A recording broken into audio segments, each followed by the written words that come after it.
Hey guys, today we're going to be pulling down our code from bitbucket and installing it onto our EC2 instance and then making sure that it runs correctly. So let's go ahead and get started.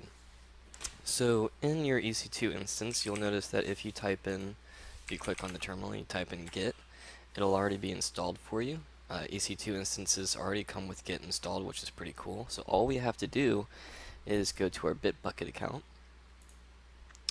And when you log into your bitbucket account and you click on the correct bitbucket project, you'll go to this overview page. You want to click right here where it says HTTPS, and you want to copy all of this. This is a URL that points directly to your code, and it's going to allow Git to basically go down there, run a command, and copy all the code and basically save it to a folder for you. So let's go ahead and do that. So minimize your bitbucket window, and in your terminal type in git colon, and then I'm going to hit Control V, Control Shift V rather, just to copy that URL. But you want to plug in your URL into this command, and what this will do is it will download the code from Git and put it into a folder named Twilio _YouTube _app, or whatever you named your project. And it's easy as that to copy your code down. Okay, so let's go ahead and run this and pull our code down. It's going to ask for your password associated with your bitbucket account. Go ahead and put that in.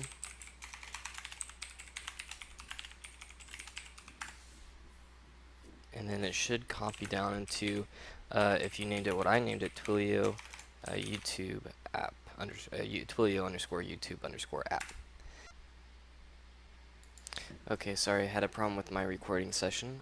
So essentially, after we've downloaded this folder from Git and you have gone inside of that folder, if you type in ls, you'll see the two files in one folder that we have created for our project. Now to get our code actually running, there's a few things that we have to do before we actually start messing around.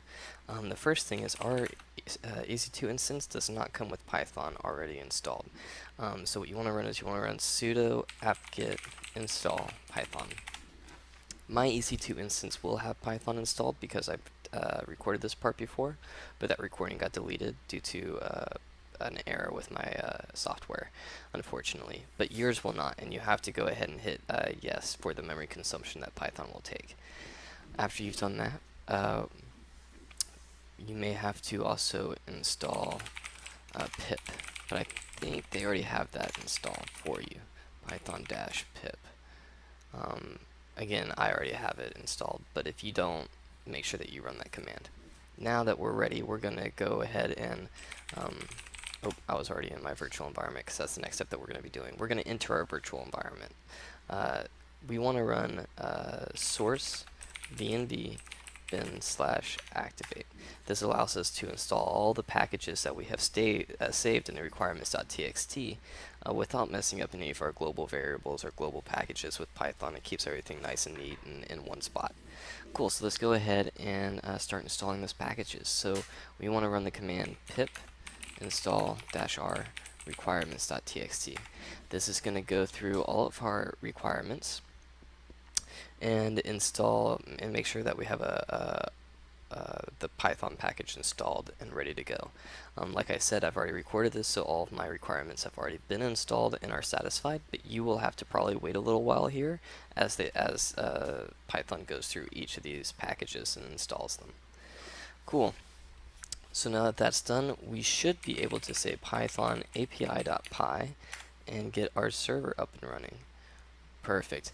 So in the next videos, we're going to go over how to actually access this service from anywhere in the world, from any browser, from, basically it's going to be on the internet, basically secure through obscurity, because nobody's going to know your public IP address unless you give it to them. So nobody's going to be able to hit your server unless they know what they're looking for. But that's what the next upcoming videos are, and I hope you guys are liking it so far. So I'll see you then. Alright, see ya.